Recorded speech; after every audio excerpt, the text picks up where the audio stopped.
What's up mga bro? Magandang umaga, hapon at gabisan ng tanging dako at daigdig. Welcome to our new vlog for today. So, papansin nyo hindi ako naka-uniform kasi may lakad ako. So, pupunta tayo ng Brisbane Airport today para sunduin yung bagong mekaniko na madidestino rin sa aming yard. Na-receive ko yung resume niya, CV niya 3 weeks ago ata. Na-receive yung ano niya. So may background siya sa IT dyan sa mekaniko siya. So I think magiging malaking tulong siya sa atin sa proper documentation ng ating maintenance and kahit paano mag-execute ng ating maintenance schedule. So mapapakinabangan natin ang kanyang talento at ang galing para, alam mo yun, para mas maging efficient at maging maganda yung approach and management ng ating maintenance. So sa mga hindi nakakaalam, so ang aking trabaho rito is marami. I'm handling a lot of position. So I'm also managing the operation for the Ferus, and I'm also handling the health and safety management and syempre yung maintenance. So yan yung mga ating ginagawa dito sa ating kumpanya. So syempre medyo malayo yung biyahe ko. It is 33 minutes drive. Siyempre medyo malayo yung ating pinanggagalingan ngayon kasi galing ako dito sa Carl Park. So nakipag-meeting ako sa warehouse manager nila because I need to speak one of the employees kasi medyo nagkaroon ng problema. So inayos natin yun. So ngayon pabiyahin na ako papuntang airport. At syempre mamaya babalikan ko kayo pag nandun ako sa airport. Papakita ko sa inyo kung gaano kaganda yung Brisbane Airport. And syempre pagkasundo natin sa kanya, i-welcome natin siya kasi again, alam nyo, napakasarap sa feeling yung susundo ka ng kapwa Pinoy mo sa airport kasi it's a big blessing for him and for his family na nakapunta siya dito sa Australia at nabigyan siya ng opportunity para mag-work and also to live here in Australia. Siyempre, bagong lahat, bago kayo balikan, mas maganda mag-intro muna tayo. Macro's name, say it loud. Macro, yeah, we're rising up tonight. Hands up high, feel the city light. No excuses, we just living right. Working hard, but the dream's inside. Macro, can you feel that fire? Heartbeat drum, take it higher. For my fam, my soul, my pride. Macro, yeah, we ride, we ride.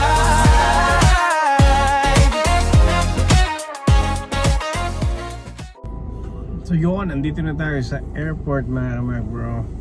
Medyo malayo yung biyahe, nasa 33 minutes din. So pero ang bilis lang nung diba? Ang bilis lang ng intro natin. So papasok na ako ngayon sa airport. So hindi ko lang alam kung nandun na siya kasi kanina chinek ko yung ticket niya. Ang baba niya is around 10:05. So possibly makalabas siya ng airport siguro mga 10:30 or quarter usual kasi medyo tumatagal sila sa immigration. So doon lang naman tumatagal yon. Pero hopefully sana mabilis lang kasi mahaba pa yung biyahe. Makadaling ko na siya siguro sa Muruka kung saan siya titira. Then inaantay na siya ng mga kapatid niya. Honestly, they are all excited. Nandito na kasi yung tatlong kapatid niya, no? Yung tatlong kuya niya. So even me, siyempre excited ako para sa bago nating kasama, sa bago nating kabayan. And like what I said, napakasarap sumundo ng bagong Pilipino or bagong empleyado. Especially alam natin galing Pilipinas. So it means a new blessing. May bagong na-bless na kababayan natin. At kahit pa paano ay magsisimula ang kanyang bagong buhay or bagong yugto ng buhay dito sa Australia. So later, pag nakasama ko na siya, I will interview him, like a quick interview. Sabi kasi nung kasama ko, sabi kasi nung kuya niya mahihain to. So So, try lang natin. Try lang natin siyang interviewin. Kahit saglit lang, kahit konti lang.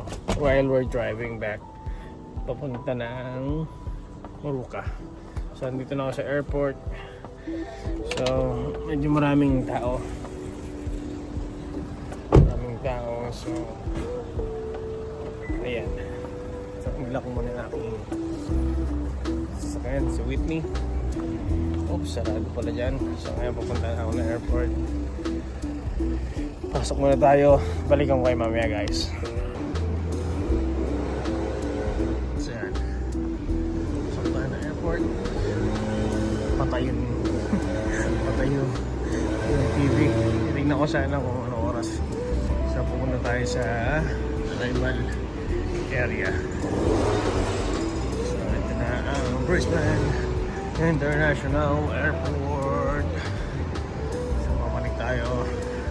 So, balik ko kayo mamaya-maya.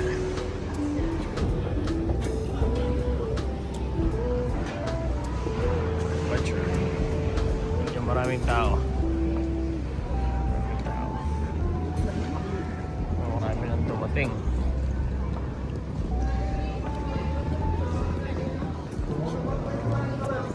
Hanapin natin siya kung nandito na nga, pero kailangan ko muna makita kung lumapag na ba yung aeroplano niya. Tingnan natin. So, Philippine Airlines siya. Philippine Airlines, International Arrival. Parang wala pa. Parang napaaga tayo mga ka-macro. So, hindi, ano pala? PR 221. So, maaga yung naging baba niya, 9:55. So, hanapin natin siya. Dito na tayo. Hintay lang natin siya. So, mamaya papakuhanin ko na siya agad ng SIM card niya dito sa Optus kasi mas maganda indiretso apply ko na rin siya ng bank para ma-maximize namin yung pagdating niya. So, bank tsaka phone. Kukuha siya ng phone. Pero kailangan kasi may initial number ka para makakuha ka ng phone. So, mamaya-maya hanapin natin siya. So, now we're just waiting here. So, mukhang nasa immigration pa siya. Hintayin lang natin. Dito kasi natin siya makikita. Ayan, diyan ko tinitingnan kung papalabas na yung ating susunduin. At mawala pa siya. Matagal-tagal tayo mag-aantay dito. So, kakat ko muna ulit. So yun, natagpuan ko na yung nahanap ko. Ito na. Guys, dito tayo si bro. Mac Bro. Mac Bro. So, Follow nyo siya. Follow, like, and share sa yan. kanyang YouTube page. So later, pagdating natin sa sasakyan, interview natin siya. Then, actually, natawagan na namin yung mga kuya niya. They're all excited to see him. So, ngayon, punta kami ng Inala. Siyempre, patakaran dito. Magbago ka sa Australia, kailangan bago phone mo. Nakakunin natin, Brad. iPhone 17 Pro Max. Pwede. Mamaya, papakita namin sa inyo paano kumuha ng cellphone dito kahit bago ka lang. So, balikan ko kayo pag nasa sakyan na kami. So, yun! Finally, we're here. So, nandito na kami sa sakyan. Medyo natagalan lang yung paghihintay. So, yung airplane niya nag-arrive ng around 9:55. So, nakalabas siya almost 10:55. Almost an hour din yung pag-aantay namin. So, mahaba pa pila doon sa immigration. Oo, mahaba kay maraming Anyway, bago ang lahat, pagpakilala ko muna, brother. And welcome sa Brisbane, Australia. Welcome. Thank you. So, magpakilala muna sa ating mga audience o ating mga manonood at nating mga kamagro. sa lahat ng mga fans ni Sir Mac, mga followers niya, follow niyo siya. Like, my name is Jover Tabangay. I'm the younger brother of Tabangay Brothers. Yes. Yes. So, ano ka rito? Ano ang in-applyan mo rito? Mechanical technician. Mm-hmm. So, thanks to God to be here. Yeah, it's really You know, it's really feel blessed na Yes. talaga nandito na, di ba? Oo. So, kamusta nga pala ang biyahe mo? Kamusta naman ang biyahe? Okay naman, yung kanina, karam lang ng konting turbulence. Hindi malakas, pero Malakas okay ba? naman sa awa ng Diyos. Hindi ba bumabagyo sa atin yung umalis ka? Yun nga, kagabi? yun. May parating na bagyo dun sa Pilipinas. Yun So, nga eh. ingat kayo mga taga Pilipinas. So, malaki-laki. Malaki yun, Oo, yung Mindanao, hindi pa nakarecover eh. Kaya nga. So, nagdadrive-diretso. So, Bert ba gusto mo tawag Yes, sa'yo? expert na. Yes, Bert. kami Bert. So, actually, yung mga kuya niya, like what I said earlier, is nandito na. So, shout out kay Shout out. Junjun, Osilito. kay Joselito, kay JB, na pero ang totoong pangalan niya is Joey. Then, si Kuya Ernie, ang aking kabatch. So, yung Tabangay Brothers na, they are very well known dun sa company namin. And if you're gonna ask me why, because masasabi ko talagang yung sipag. Nandun yung sipag, nandun yung discard sa trabaho. That's why, meron na namang kapamilya na dumating. So, I think you're the youngest, yeah? Yes, ano yun. So, he is the youngest dun sa magkakapatid na lalaki. So, like what I said, he is a mechanic as well. So, dito siya magtatrabaho sa Brisbane at kasama ang kanyang mga kapatid. So, tanong lang, Bert. Yung na-receive mo yung visa mo, ito yung lagi kong tinatanong sa lahat eh. Yung na-receive mo yung visa mo, ano yung pakiramdam mo? Siyempre, feeling blessed. So, bihira na magkaroon ng opportunity na mapaano. Kaya, ano talaga, yung trabaho talaga, isa-isa. So, tagal mo rin, no? Oo, Kasi, tagal. actually, based dun sa naging usapan namin ni Rob, back dun 2024 pa, pinapaprocess na namin ni Joey yung ano mo eh, yung papers mo, pinapano na namin hanggang until nagpalit na ng taon. Yeah, kasi that time, inaayos pa namin yung report that time eh. Sabi nga na papunta ka na nga rin daw. Dahil nga inaano nyo na rin kay boss. Hanggang sa pinalo up na rin namin kay boss na ma-process na rin yung documents mo. Actually, yung boss namin, tulad nga lang sa lagi ko sinasabi sa mga vlog ko, napakabait ng boss namin. Yes, true. And, kaya naman nakuha si Jovert is because talaga namang wala kang masasabi sa trabaho ng mga kapatid nito. So, syempre, ang thinking ng boss namin, nagsimula dun sa mga kapatid niya, pupunta sa kanya, hindi ito magbabago. Hindi magbabago Yes. yung palong ng trabaho o yung discount sa trabaho. That's why they really like this Tabangay brother. So, proud ako sa kanila, especially syempre kapwa Pilipino natin. Mga pinagmamalaki ko yung magkakapatid na yan kasi kahit sa mo dalhin, kahit anong trabaho ibigay mo sa mga yan, they will not gonna say no. Okay, in the end of the day, they're gonna finish it at makikita mo yung quality ng trabaho. Yun ang masasabi ko dyan. So ngayon, Bert, welcome sa Brisbane, Australia. Thank you. So medyo mainit Oo. kasi pa summer na, medyo mainit. At medyo alanganin yung oras ang dating mo, medyo nakakagutom kasi Oo nga eh. patanghalian na. May pagkain ako rito ba? Gusto mo? Galing pa yan. Philippine Airlines. Kasi nagpa-fasting din ako. So ang Ah, okay. kain ko talaga usually 12 noon na, minsan 1 p.m. na. So yun. So Bert, ano masasabi mo? Nandito ko na sa Brisbane, Australia. Kwentuhan mo naman kami.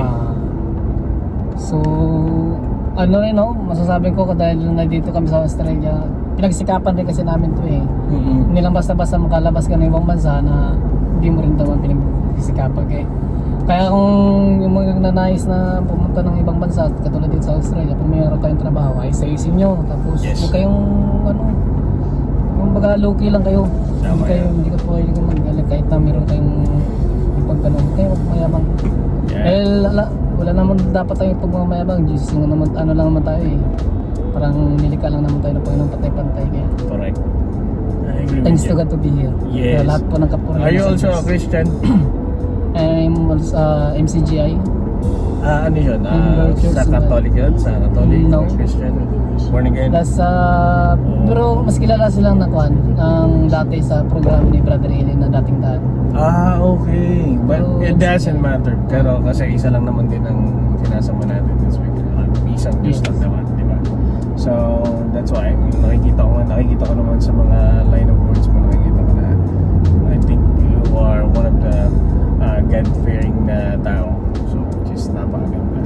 So, eto na. So, I'm not pretty sure by tomorrow kung magiging first day mo. Siyempre, possibly hindi. Yes. Kasi Sabado na bukas eh. Oo. So, Sabado na. So, ngayon, try natin gawin is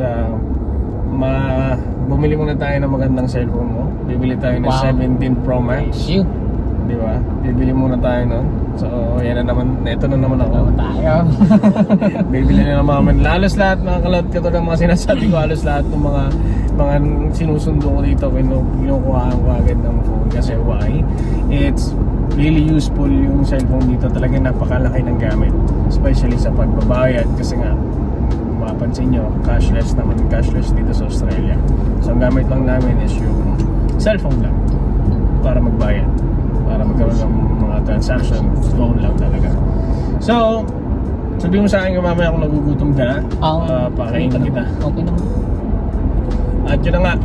So, ngayon, papunta kami ng Inala. Doon kami kukuha kami ng phone. Then, we will try to apply as well or a bank account para by Monday, dire-diretso na kami. Kukuhanan ko na lang siya ng mga PPE. Then, another bank account siguro by Monday. Then, kukuha ko na rin siya ng CRN o yung CRN para sa TMR kasi pag-aaning ko na rin siya, pagka-training ko siya ng forklift for cut heights. So yun. So mamaya, Bert, magpaalam ka muna sa kanila. Mamaya babalikan natin sila pagdating natin sa Inala. So medyo mahaba yung vlog natin kasi this is my first time na mag-vlog habang sumusundo o nagsundo ng bagong kasamaan natin dito. So I'm really happy, like what I said earlier. I'm so excited to see him because another Filipino na naman na biniless ni Lord at binigyan ng opportunity to come here and to live here and also to work here. So guys, I'll get back to you later. So while we're driving kasi bawal cellphone dito, lalo na nasa tunnel na kami. I'll see you soon. I'll see you a bit later. So yan, dito na kami sa Optus. Kukuha na siya ng iPhone 17 Pro Max. Diba? Ilang kinaya. So mamaya papakita namin kung paano yung process, kung paano kumuha ng line or bagong phone sa Optus. Usually yung ibang network carrier dito or ibang cellphone carrier or network carrier, Telstra, Optus, saka Vodafone. So, since dito sila sa Brisbane, kasi mas okay yung Optus. Mas madaling kumuha, especially pag ganitong nakarating mo lang, mas madaling kumuha ng phone dito. Diba? So, mamaya-maya, papakita na namin ng 17 Pro Max niya. So, bagong cellphone. So, mamaya, balikan namin kayo. So, ayan na. Nakuha niya na yung cellphone niya. Nakautang na kami. So, ayan. Punitin mo lang yan. Unbox tayo guys. Yung sa ilalim ulit. Tanda lang. Masaya ka naman. Yo, masaya. Palitan na yung isa kong iPhone na 11. Ayos, okay na. Orange na rin. So yan, kakatapos lang namin actually kumain.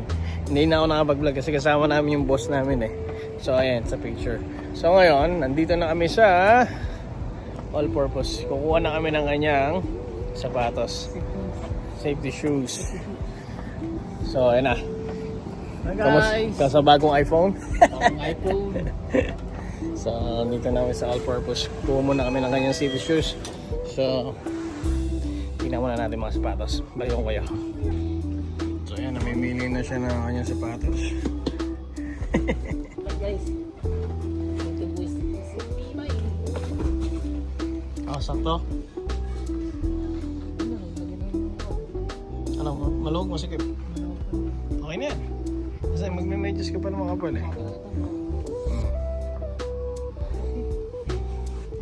Guwapo boy. Ito daw? Oh, 41. 41.5? Yeah, 40.5. Okay. So ayan, nakapili na siya ng sapatos niya. All good. All good. So nakapag-shopping na siya ngayon, safety shoes. Guys, It's really good in the first day. So ganito talaga dito pag first day. So first day, pagdating talaga nila, ginagawa namin. first shopping na Binibilihan ko na sila ng safety shoes, bination ko na rin ng uniform. So maybe for the next day, so pwede na silang mag-start. Kakaiba dito sa Ganun lang Australia naman. guys. Ano masasabi mo, parang Jobert? Kakaiba. Kakaiba. Inuunang iPhone kaysa sa iPhone. So now, medyo may pupuntahan lang kami. So yan lang naman guys. So yun lang naman pwede kong share sa inyo for today. Kasi may sinunod tayo. And I'm really happy to meet the new Filipino dito sa aming company dito sa Brisbane, Australia. So I'm so happy to know Jobert. So Jobert is again, he is one of the brother na kasama natin dito.